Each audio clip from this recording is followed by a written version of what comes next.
Welcome to your reading for those of you born between 12 and 22 of August, the last decan of Leo. We have as subruler Mars, and the card associated is the Seven of Wands, or the Lord of Value. So we have the card associated with Leo. We have Strength, which is already a powerful card, and then we have the card associated with Mars, the card of, in the classical tarot, the Tower, and here is called the Revolution. So action oriented. So with other words, Mars gives a final boost to the natural courage and drive of Leo. And Leo is also hard, and he gets determination and will from Mars, everything he needs in order to fight for what his heart desires. And we see here in the intuitive Night Goddess Tarot, this goddess standing on the pedestal, looking out to a landscape of lush purple flowers and leaves. This purple color denotes reality, but also intuition and universal connection. She has worked hard to achieve her position. She is surrounded by wands of support, alternately of those trying to knock her off this pedestal. You may be feeling the energy of those who want to test your will. This is a card of leading without fear and not worrying about status or ego.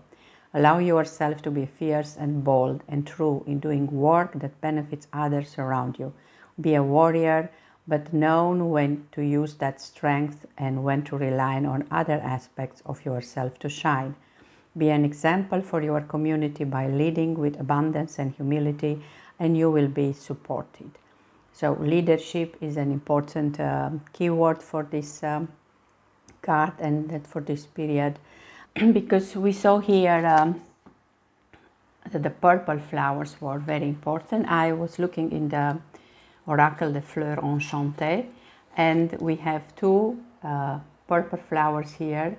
One for serenity and one for inspiration. So these two qualities are associated, in my view, with this Seven of Wands. In the classical tarot, we have this King of the Hill, struggling for land, for dominance, for his position. At the edge of a very steep cliff, he's protecting his place. He has definitely a position of power. He has both foot very strongly on the ground. He's very grounded, but he has two different shoes.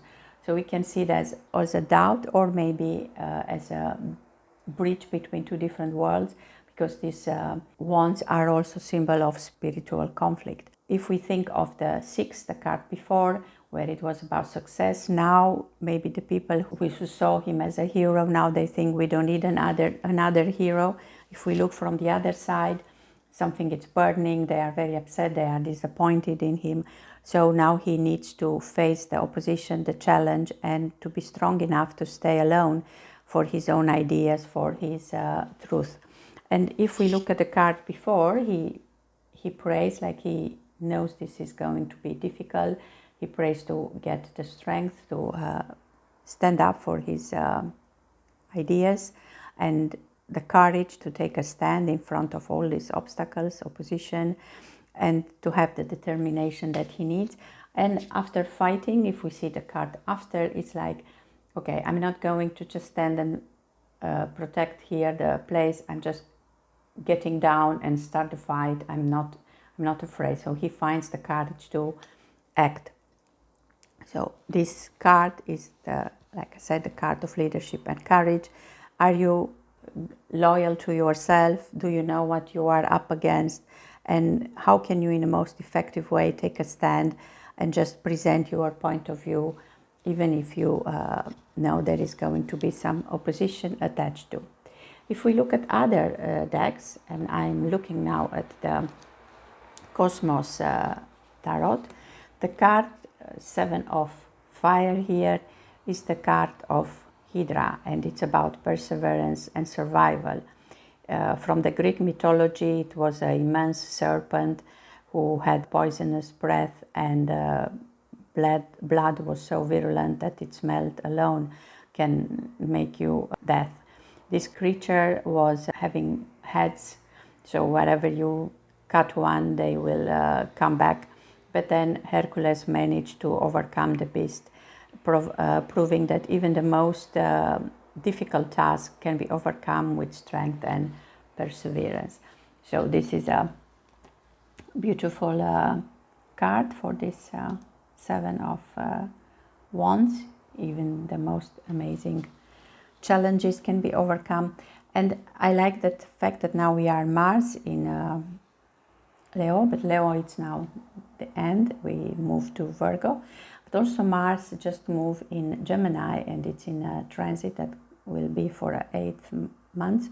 So a very special situation. I made a video about that. So this energy of Mars, it's anyway continuing even after this period of connecting with Leo.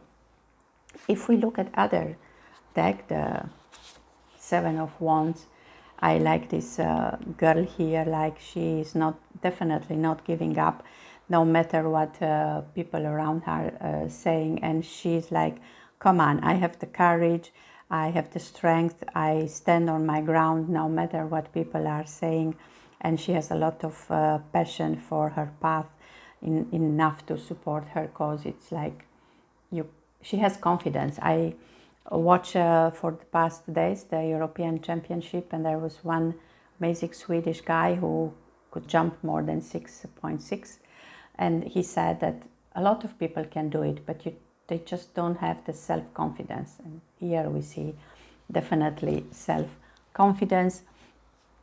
And here we have a Seven of Crystals. It can also be about spiritual battle, but you just have to stand maybe against others. See this thing flowering from your ideas, just if you stand up for them, and you don't always have to fight. This is also just a position to show that I stand up for what I believe.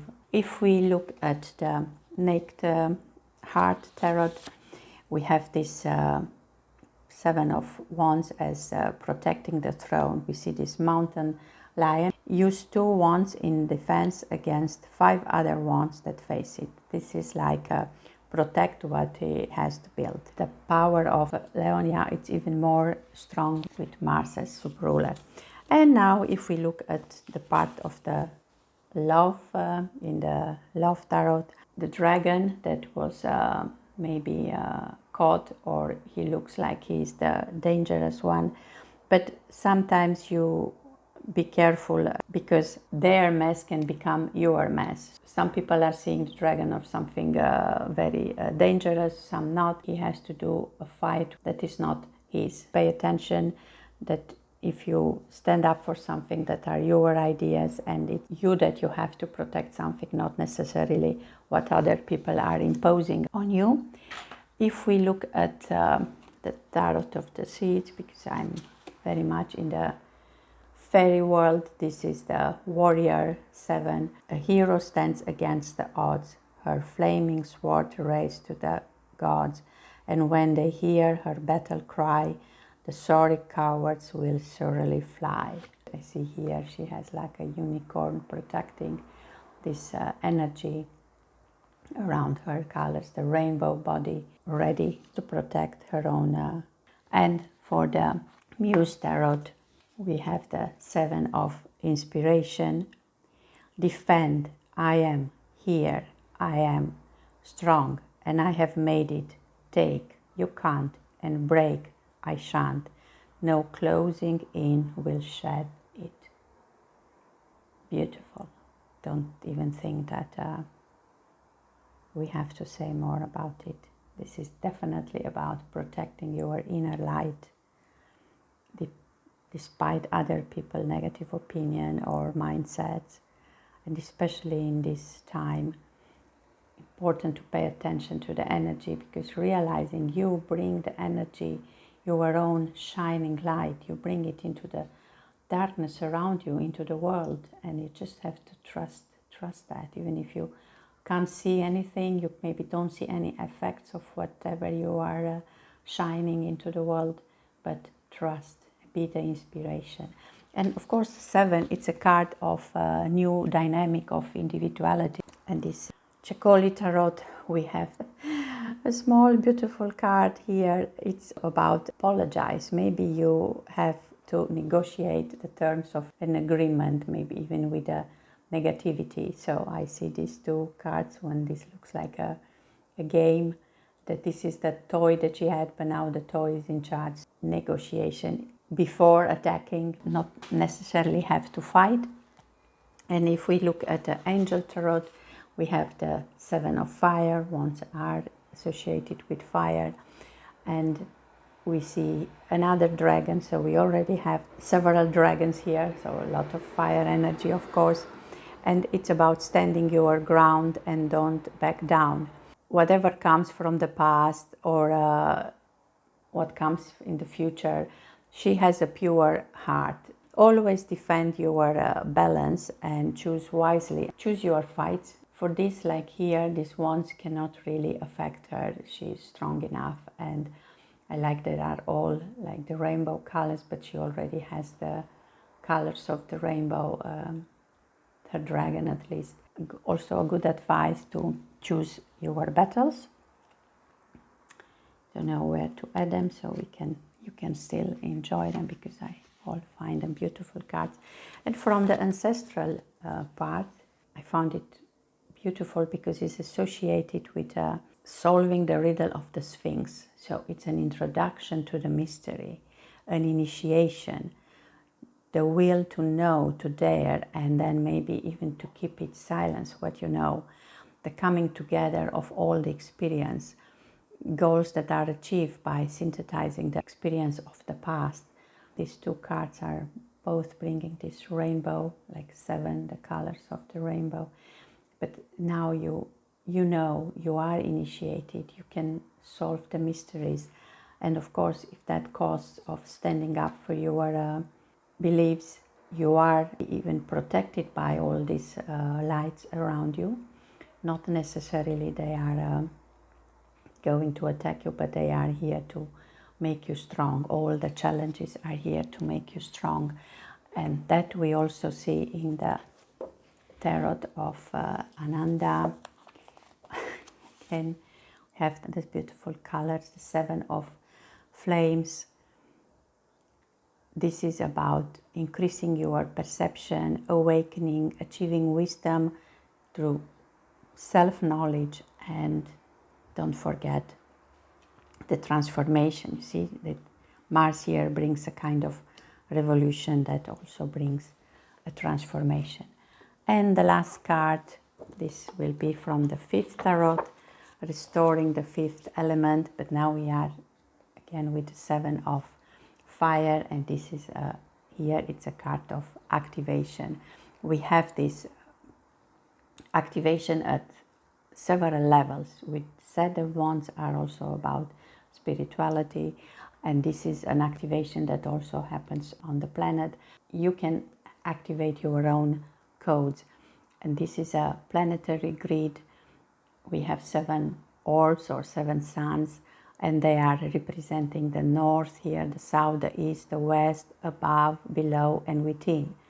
So this activation is moving through all directions, and in this way we create a circle of light around Mother Earth, and indicated that she also radiates when we start radiating, and we are in a higher level of consciousness.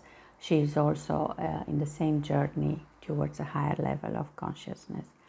And we did this journey very often before. It's a cyclical journey, but this time we are at a point in space and time where such a shift is happening. And I hope we are all getting there. I know actually we are all getting there with our own journey. We can say that for you, those born between 12 and 22 of August, maybe you are much more equipped for this revolution that is coming due to Mars. And because today is 22, so it's the last day of this decan, I wish you all a late happy birthday.